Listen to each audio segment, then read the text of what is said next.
Je souhaite la bienvenue à chacune et à chacun, aux personnes qui suivent, y compris les débats en ligne. Quelques éléments d'introduction. Il est assez rare qu'un conseil municipal se tienne dans une actualité internationale aussi dramatique. Depuis le début du mois de septembre, nous avons assisté à une succession de catastrophes. À peine l'état de sidération passé, un drame en chasse un autre. Ils sont évidemment de nature très différente. Catastrophes naturelles, interventions armées ou opérations terroristes. Samedi dernier, 7 octobre, 50 ans quasiment jour pour jour après la guerre du Kippour, plus de 700 Israéliens ont été tués, 2150 blessés dans des opérations terroristes menées par le Hamas. Une ressortissante française figure parmi les victimes. L'armée israélienne ayant immédiatement riposté après ces attaques, 413 Palestiniens ont été tués, 2300 blessés dans l'enclave de Gaza. Alors que les chiffres de ce dramatique bilan ne semblent malheureusement pas stabilisés, au nom des Villeurbanaises et des Villeurbanais, et en votre nom, j'en suis sûr, j'adresse toutes mes pensées aux victimes et à leurs familles. Je condamne sans réserve et avec force les opérations terroristes menées contre la population israélienne. Les meurtres, les prises d'otages et toutes les exactions commises sont effroyables, révoltantes et injustifiables. Au regard de ces atteintes à l'état de droit, la politique de l'actuel gouvernement israélien peut et doit être critiquée, mais cette politique ne saurait être mise en avant pour relativiser les actes terroristes. Par ailleurs, dans ces circonstances dramatiques, la tentation peut être grande d'instrumentaliser la situation avec des arrière-pensées politiciennes. C'est à la fois stérile, injurieux et dangereux. Stérile parce qu'en matière de relations internationales, la France ne parle que d'une seule voix. Injurieux car il nous faut respecter les victimes. Au moment d'exprimer notre peine, seul le respect est attendu. Ces querelles ne font ni revenir les morts, ni advenir la paix. Dangereux, parce que l'importation d'un conflit extérieur dans nos villes, déjà marquées par les tensions et les fractures, revient à jouer avec le feu. Pour toutes ces raisons, je formule le vœu que notre conseil municipal ne cède pas à cette tentation et remercie chacune et chacun d'entre vous pour la décence et la responsabilité des postures qui ont prévalu depuis maintenant 48 heures. C'est à votre honneur, c'est à notre honneur. J'espère que nous arriverons à maintenir ce consensus. Pour ma part, je me concentre sur la sécurité de nos compatriotes issus de la communauté juive en lien avec les directives de la préfète déléguée à la sécurité, notamment sur la sécurisation des établissements présents dans notre commune. L'autre actualité internationale extrêmement préoccupante concerne la situation des populations arméniennes du Haut-Karabakh. Après la guerre éclair menée par l'Azerbaïdjan et les 19 et 20 septembre derniers, nous comprenons que rien n'aura arrêté l'entreprise du président Aliyev pour reprendre par la force le contrôle du Haut-Karabakh. Le résultat est clair, c'est l'exode de près de 100 000 habitants arméniens de cette enclave qui était leur maison, l'endroit où ils vivaient. De longue date, Villeurbanne est un soutien des populations arméniennes dans le Haut-Karabakh. En avril 2021, l'ancien maire Jean-Paul Brett s'était rendu notamment à Chouchi, accompagné des conseillers délégués Iklev Chik et Katia Dubouchet. Face à ce que nous ressentons comme un échec de la diplomatie et face aux risques multiples qui pèsent sur ces populations, il faut dire qu'il existe un risque, il faut le nommer, un risque de génocide. Il faut également dire que la crise énergétique ne doit pas nous aveugler et que des sanctions économiques devront être prises à l'encontre du régime d'Aliyev. J'ai pris l'initiative de porter une tribune en ce sens. Elle a été signée par de très nombreux maires, à commencer par le maire de Lyon, mais celui de Caluire, de Dessines, et puis sur le reste du territoire, de Marseille, Paris et tant d'autres. Des maires, mais également des parlementaires français et européens, ont signé, au-delà des sensibilités politiques et des étiquettes, Et pour les parlementaires, notons quand même la signature de Gilbert-Luc Devinaz, le sénateur, et de Sylvie Guillaume, députée européenne. Si ce drame du Haut-Karabakh est aussi l'échec de la diplomatie européenne, nous ne nous résignons pas. La France et l'Union européenne ont encore un rôle à jouer pour assurer la protection des populations et la paix dans la région. Il faut assurer le droit à la vie, à la liberté et à la sûreté des 120 000 Arméniennes et Arméniens du Haut-Karabakh. Au nom des Villeurbanaises et des Villeurbanais, je veux dire mon soutien aux civils affectés par cette situation et à ma solidarité à celles et ceux qui vivent ici et ont des liens familiaux, affectifs ou culturels avec les Arméniens du Haut-Karabakh. Je le disais en introduction, le mois de septembre a démarré avec 2 catastrophes naturelles. Il finit avec une 3e, avec le séisme qui a frappé l'Afghanistan. Un tremblement de terre a frappé le Maroc et des inondations ont sévi en Libye.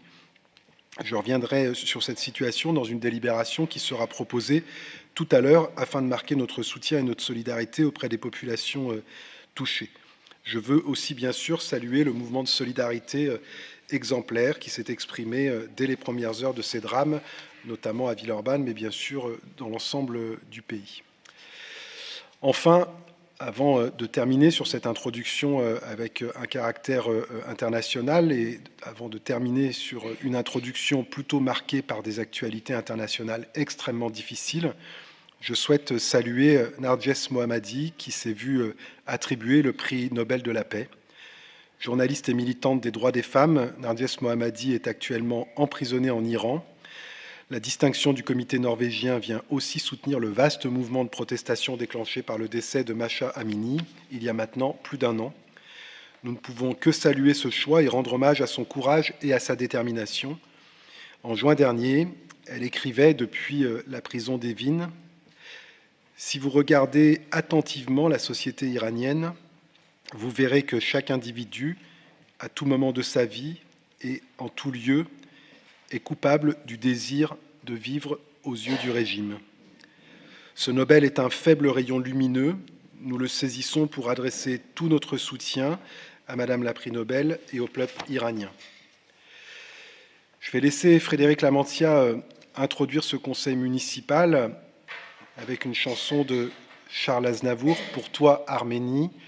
Bien sûr, cet hommage n'est pas à mettre en concurrence avec les propos que j'ai tenus sur la situation en Israël en introduction, mais c'était le morceau que nous avions retenu initialement et on a préféré rester sur ce choix-là avec Frédéric Lamantia au risque d'avoir un choix changement de dernière minute qui n'aurait pas été à la hauteur de l'hommage que nous aurions pu rendre aux victimes du peuple israélien. Monsieur Lamantia, c'est à vous.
Merci infiniment, Monsieur Lamancia.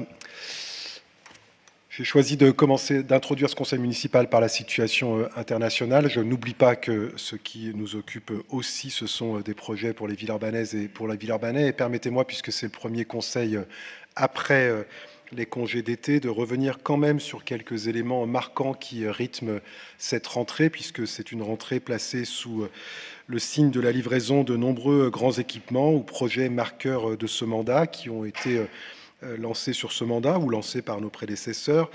Je peux commencer notamment par le lancement des travaux sur l'avenue Henri Barbus prolongée, notamment le rappel du succès de la réunion grand public Grand Centre le 19 septembre avec des ateliers et une réunion publique qui ont réuni plus de 400 personnes. La livraison, je parlais de projets qui avaient été engagés sous la mandature précédente du groupe scolaire Simone Veil, l'école provisoire Croix-Luiset qui permet de lancer les travaux de réhabilitation dans l'école du même nom. En décembre, le début des travaux de l'école Grand Clément sur le projet de ZAC de Grand Clément rue des Fleurs. Nous inaugurerons vendredi soir, c'est gratuit, vous pouvez encore vous inscrire si vous ne l'avez pas fait, la salle de concert du CCO La Rayonne. Nous avons eu le plaisir aussi d'inaugurer la réfection de l'orangerie de Chamagneux, un beau moment accompagné par près de 800 Villeurbanaises et Villeurbanais qui ont fait le déplacement pour l'occasion, y compris grâce aux moyens de transport que nous mettions pour que chacune et chacun puisse se déplacer. Je pense aussi à l'inauguration d'un espace parental au château, la résidence sur Château Gaillard pour des personnes en situation de migration et qui sont mamans avec des jeunes enfants, mais aussi à l'agrandissement des locaux de Vifil que nous avons inauguré il y a quelques jours, qui permettent d'accueillir dans des meilleures conditions les femmes victimes de violences, et puis le projet de l'autre soi, au-delà de la salle de concert avec le CCO, qui avance, puisque la résidence étudiante et le lieu d'accueil mère-enfant ouvrira d'ici à la fin de l'année, ainsi que le bâtiment principal, et puis aussi de nombreux aménagements du quotidien plutôt, ou en tout cas de proximité, avec 2 nouveaux jardins partagés à Bonne-Terre et sur les Feuillantines, le terrain de sport de proximité à Rago, qui même s'il connaît encore quelques semaines de décalage pour des questions de livraison de matériel, sera livré avant la fin de l'année. Un nouvel arrêt de bibliobus à la Soie qui a tout de suite connu un plein succès avec les habitants aux alentours, et puis des aménagements aux abords d'écoles. Alors bien sûr, le travail n'est jamais fini. Il ne s'agit pas de faire de l'autosatisfaction, mais plutôt de donner à voir que les choses avancent sur un certain nombre de directions dans notre ville au regard de ces projets-là. Voilà ce que je voulais vous dire en introduction de ce conseil municipal. Je vais demander à Mathieu